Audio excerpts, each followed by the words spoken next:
Hey. Hey Erica, what's up? How's it going? Good. How are you? We're doing well. Thanks for joining us tonight.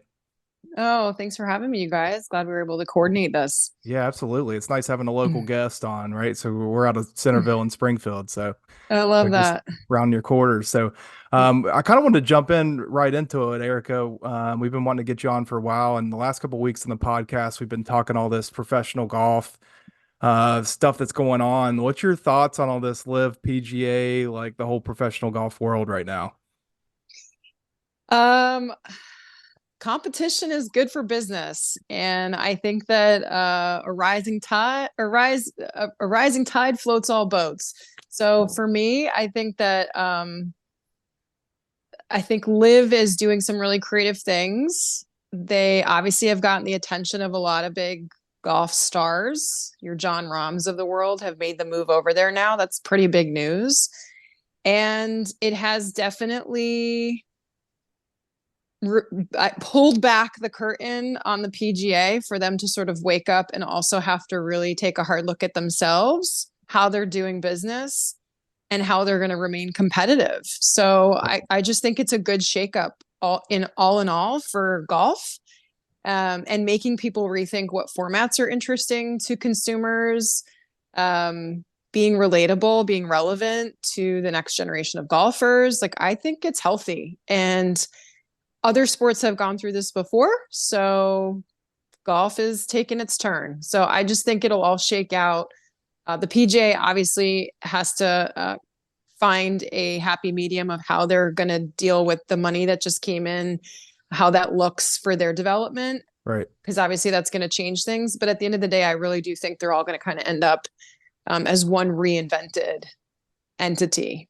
I Right. just don't know when. I don't know when that's going to happen. Yeah, But because that's what we've been talking about too. It's like we do think it's good for the game of golf long term. Because I mean, like with NFL, like you're saying, all these other sports, like at some point there has been at times break off leagues and things, and that just drives up business. And yeah, if they can kind of pull out some of those things that the PGA Tour hasn't done for the consumer, like you're talking about, could yeah, be great for golf. I mean, because to be honest, I kind of enjoyed some of the things they've been doing, at least on the broadcast and things like that, but.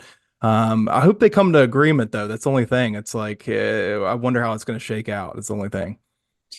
yeah. I guess only time will tell. But there's more money in professional golf than there's ever been. That's good for the players. It's good for the caddies. I think that it reinvigorates what corporations and those sponsorship dollars look like. Why people would want to be in the limelight of golf. So I just think it is going to give everybody, and has already given things a boost. Attention, media attention, like those are all good things. And whatever happens on the men's side, I think will elevate hopefully the female side as well. They'll just, I don't know if they'll copycat it, but they'll learn lessons from it and they'll figure out Exactly. what works. And then, it'll elevate the lady side too. I was doing a little bit of homework the other day on the PGA University, they call it, right? Am I getting that Yeah. right? No, you And got I it. just Yep. think Yep. I think that's like pretty cool. But they've almost been forced to go there, if you think about it, because of the situation, right? To Exactly. get new talent to come in Yep. and like breed those younger players. I mean, when you look at the start of this year, the main names that are winning tournaments are a lot of new names and rookies. And I mean, the amateur guy from Alabama, granted, amazing player, but like you're not seeing as many of the big names winning on the PGA Tour. You're seeing all these sort of younger, newer names. Why? Because most of the older talent has moved on. So Right. I mean, if that doesn't prove it, I don't know what does. And so that's it's good and it's bad for the PGA, but I do think the university program's kind of cool as a feeder program for the tour, and that is something I'm interested to follow a little bit more closely because you're it's inevitable that those names are going to get more of the spotlight if things Right. keep going the way they're going on the live side. So very interesting times for sure. Yeah, it I is think that interesting times of golf. I think the traditional way of players getting onto the tour has changed, or even live. Like I'll be honest, the one guy that's Caleb Serati, I believe is his name, that's on with John Rahm's team. I'd never heard of him, and he's came straight from college and joined live, and so Yeah. I don't feel like more and more people are going to start paying attention to that PGA Tour University. Yeah. You Yeah. mentioned the boost in the women's game. Do you feel that, and this, my opinion is that there has been a boost with the money since Liv has kind of come into the play picture. Do you feel that that's the case as well? Yeah, I think that it's moved around a little bit. I think some tournaments have gone away, and the money that goes into the tournaments that remain has been a little bit better, it seems. I guess we'll see. You know, the talent pool in women's golf is still heavily Asian. There are a lot of talented players coming out of other regions in the world, so maybe it continues to get now a little bit more diverse. The LET, it seems really competitive too. I don't think we watch that much of that, like in the US. I don't feel like we hear a lot about it, but there's a lot of good golf being played over there. So it just makes sense to have a world tour. Right. It just Yeah. makes sense. So, you know, all these different leagues need to kind of cross over a bit more. And certainly the majors in both of the women's and the men's will continue to have a place of their own. And the way the standings are figured out for world rankings and things like that, that's going to keep having to shift too as these tours develop. So yeah, I don't know if I've answered your question, but it's just interesting to observe the changes and roll with the punches. If you're a player coming up through the ranks, you have to really stay close to the news because the rules keep changing. You know, what you qualify for and how you can get exempt for stuff. And oh wait, now I can earn sponsors exemptions and the NIL stuff. Like, I mean, it's like constantly changing. Even as a coach that deals with and coaches elite juniors that are going off to play in college, I feel like I can't even keep up with it. The parents do a better job of, you know, keeping their, you know, a pulse on the changes because they have to. But as soon as like that next crop of kids goes off to college and I have a couple other juniors or freshmen or whatever that are coming up, it's like everything changes again. So it's tough. It's tough to keep up with all that. So, Erika, with your career, to kind of the piggyback off that is what have you enjoyed the most? Teaching like amateur golfers from scratch, teaching like some of these better junior golfers that are going to go play in college, professional golfers. Like, what's your forte? Because I know we talked to Martin Chuck, and he loves kind of the amateur that's never played. And then you get some of the like other people we've talked to that do PGA Tour instruction. What's kind of your forte, or do you enjoy it all? My evolution as a coach, I was probably by default teaching mostly juniors and ladies when I started 20 years ago, and then got really comfortable with that. And junior golf really became a forte of mine for a long period of time, especially when I was over here at Stonewall and I had my academy there for 6-7 years. Like, we brought in the community and we had so many junior programs, and then parents were starting to get interested. But as I shifted my business to Creighton Farms, it was really more member focused. And so the pool of juniors was smaller. I still gave quality programming. But all the years of coaching all those juniors, the payoff was that, you know, you could really see them grow up over the course of 10, 12, 15 years of coaching these kids from age 5 to going off to college. There were quite a few interesting and fun stories of seeing them develop, seeing them become adults. Some kids that, you know, even from way back 2003 at International Country Club, when I was there, when I first became an assistant, I mean, they're like married with kids now. So that's been rewarding to see the evolution of the young ones literally grow up in the game, and they come back and they remember me for the time we spent together and think fondly of that, or I help them have a love for the game. So I think that's been really rewarding.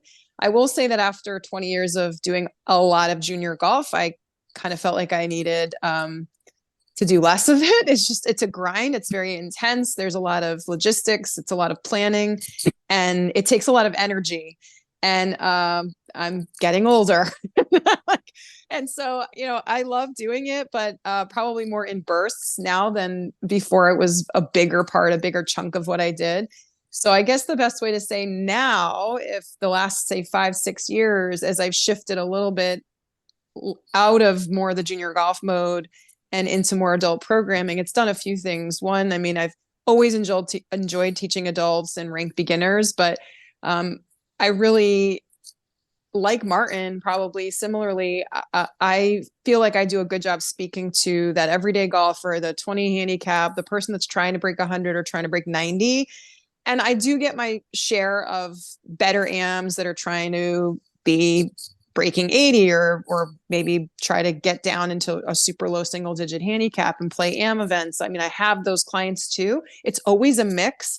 But my sweet spot where I really think about my group classes, my golf schools, the content that I put out, my book that I wrote, videos that I make, in my mind, I'm speaking to the golfer that's like trying to break 100 or trying to break 90. It's more that higher, mid to high handicap player that's a little bit lost, a little bit overwhelmed with information, maybe gotten a little too mechanical, too many swing thoughts, trying to simplify, needs to understand the golf swing better, but in a way that's simple. Like that's kind of, I would say, where I am now and where my niche is based on the content that I've produced over the last, half dozen years and how I focused my efforts for those curriculums.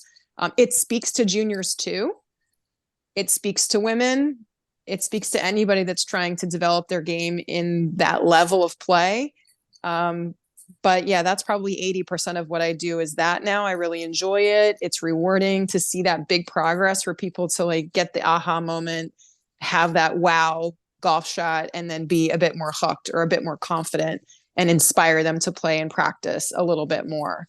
So I think that there's bigger gains in that category of player, and it's just really fun to teach them. That's cool. What I appreciate about your content is that you said it, you simplify it. Even for me, and I have followed you on Instagram for a while, and just the way you break down things, and I'm like, I kind of have those aha, the light bulb goes off, and so I appreciate that.